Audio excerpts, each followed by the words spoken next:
ये कहानी नीतीश और सिंपी की है। पहले दिन नीतीश अपने दोस्तों के साथ स्कूल गया और उसने एक लड़की को देखा। लव एट फर्स्ट साइट हो गया। नीतीश को 17 साल की उम्र में ही पहला प्यार हो गया था। नीतीश उस समय 9वीं क्लास में था। उम्र कम था, लेकिन मॉडल ज़माने में लोग इसी उम्र में प्यार कर बैठते हैं। नीतीश का ये पहला प्यार उसकी क्लास में पढ़ने वाली लड़की सिंपी के साथ था। सिंपी अमीर घराने की लड़की थी। उम्र यही कोई 16-17 साल की थी और देखने में बहुत ही खूबसूरत थी। सिंपी के पापा का सेलिंग सीमेंट का काम था। अच्छे पैसे वाले लोग थे। नीतीश मन ही मन सिंपी को दिल दे बैठा था, लेकिन हमेशा कहने से डरता था। नीतीश के पिता एक कंपनी में एम्प्लॉयर थे। उसका परिवार भी सामान्य ही था, इसलिए डर से नीतीश कभी प्यार का इजहार नहीं करता था। चलो, इस प्यार के बहाने नीतीश की एक गंदी आदत सुधर गई। नीतीश आए दिन स्कूल न जाने के नए बहाने बनाता था, लेकिन आजकल टाइम से तैयार होकर चुपचाप स्कूल चला जाता था।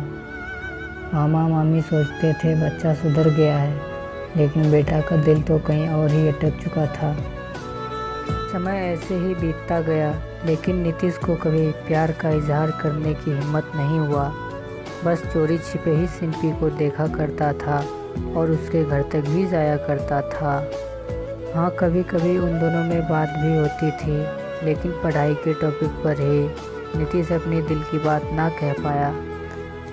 समय गुजरा, 9वीं पास की, 10वीं पास कर चुके थे, लेकिन चाहत अभी भी दिल में ही दबी थी। आज स्कूल का अंतिम दिन था। नीतीश मन ही मन उदास था कि शायद अब सिंपी को शायद ही देख पाऊंगा, क्योंकि नीतीश के पिता की इच्छा थी कि 10वीं के बाद बेटे को बड़े शहर पढ़ने भेजे।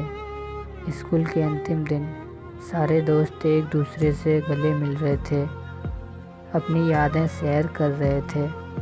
सिंपी भी अपनी फ्रेंड के साथ काफ़ी खुश थी।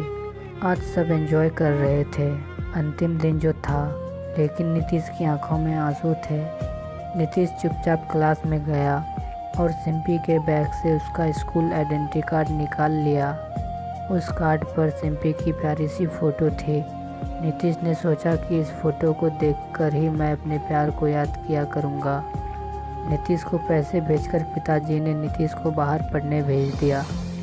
सिंपी के पिता ने भी किसी दूसरे शहर में भेज दिया पढ़ने, और वो वहाँ शिफ्ट हो गई।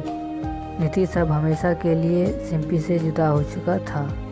समय अपनी रफ्तार से बीतता गया।